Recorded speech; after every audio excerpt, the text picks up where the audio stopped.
There's one more thing I never got around to saying, which is that just as studies show that people who have divorced parents are far more likely to be divorced, and it makes perfect sense if you do not have examples of competency in marital relations, then it's very unlikely that you'll be able to do it when you're called upon to do it. The same thing is true when we lose the distinctions of the importance of the Boy Scouts. So let me tell the story this way, that I was in all the Boy Scouts, but I was also in all the church groups. I was raised in this little Lutheran town, and so I did Luther League and Lutheran youth camps, where I was the expert because I'd spent a lot of time camping with the Boy Scouts. And there's a huge difference between going to a church camp where there are girls and you're 13 or 12 or 15 or 16, and going to Luther League conventions in Denver, for example, when you're 14 years old. And Luther League, we had this great Luther League in our neck of the woods, because all the other neighboring villages had their own Lutheran church, and they had their own Luther League with kids that played volleyball, and we had barn dances, and it was a wonderful communal experience of a web of some 15 communities that participated in this kind of loose alliance of other churches. So a tremendous enclave of Lutheranism there in the Black Swamp region of Ohio. But here's the thing I'm trying to make the distinction on. We'd go to that state up north for church camp, and to the lovely woods, the Irish Hills and what have you. And not far from where we would go at the northwest corner of Ohio for Boy Scout camp for a week every year in the summer. And the experience, I'm trying to make the explanation this way, is that when you go to Boy Scout camp with boys, there are no women around. It's about learning how to be a man. It's also about being boys. It's you're there to be boys with other boys, and there's a tremendous narrowing of the psyche for the boy in such circumstances, which is very constructive to the formation of his personality.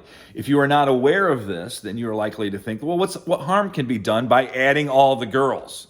But before I get to that, let's start with what happens when you get rid of men being only the scoutmasters. Another psychical structure alteration happens that a lot of people do not get. Again, if we understand that the purpose of Boy Scouts is to teach boys to be men, to have their masculinities affirmed, to learn how to handle their masculinity in chivalrous and honorable ways, and of course it was a Christian, established as a Christian organization, transmitting thereby Christian values, which of course is no longer allowed today. You're allowed to pray only so long as God alone can hear you.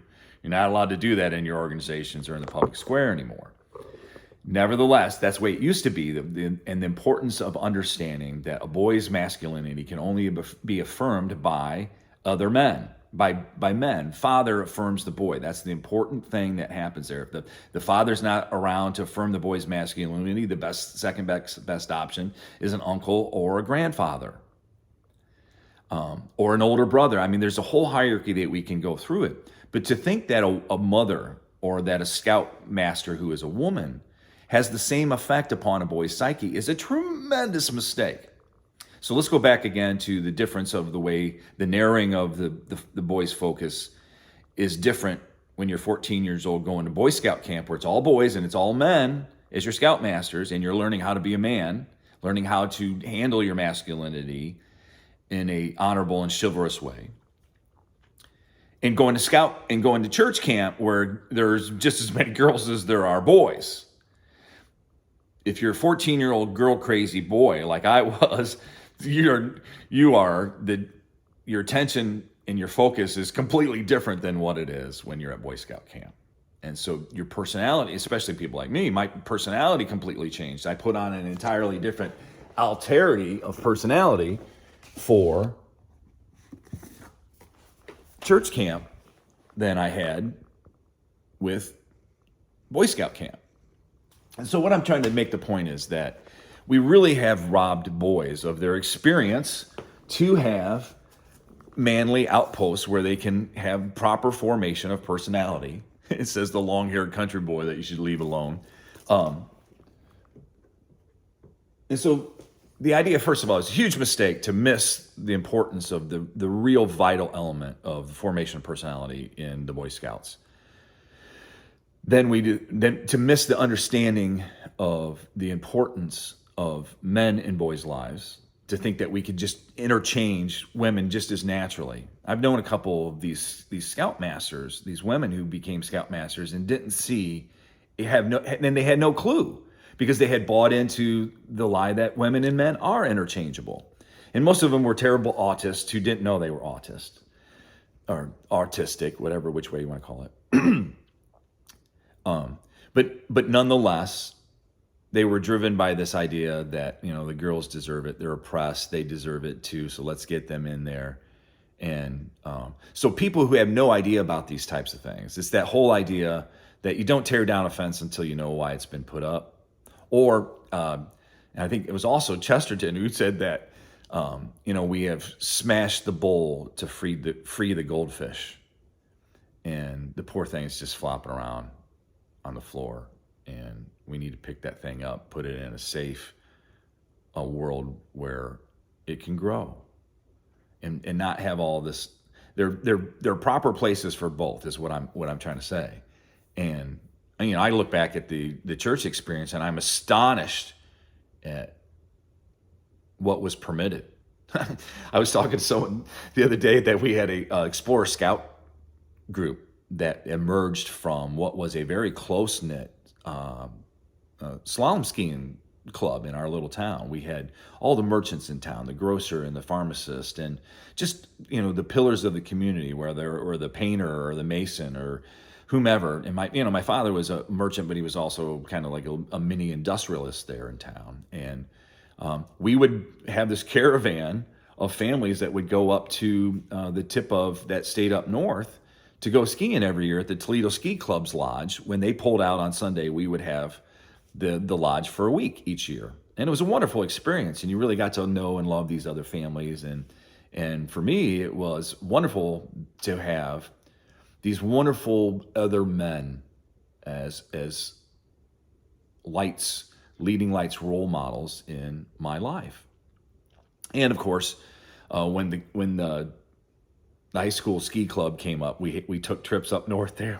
We stayed in hotels and we got chalets, and the boys were supposed to stay in the boys, and the girls were supposed to stay in the girls, and there was supposed to be no alcohol, no drinking. And I'm just astonished at what we were able to get away with. And I don't know if it's the case anymore today, but I know that the laws are written that if you get caught doing some of the stuff that we did on a regular basis, it would ruin their lives. It would ruin their chances to get in colleges, which may be the best thing for them, frankly, because the colleges are just such indoctrinating. They are performing death works on Western civilization. That's the whole point. And one of my leading lights, one of the most important epiphanies I think that I have discovered about cultural dynamics, and when we think about historical eras, that we're entering in a new era, I think Phillip Rieff best describes what can be, what is actually happening. I don't think he has the right prescription, because he's a vestigial Jew. This, by the way, was Susan Sontag's husband. But Phillip Rieff was started off as kind of a post-Freudian, and kind of proclaimed the triumph of the therapeutic in a way that was not wholly critical of it happening. But after he wrote this book, it became more and more clear that the aims of the therapeutic, fairly considered, dispassionately considered, are disastrous. And then his final three works of his life that were published simultaneously, back to back, 2005, or 6, 7, and 8, posthumously, really lays out this crossing of the threshold into now the third era,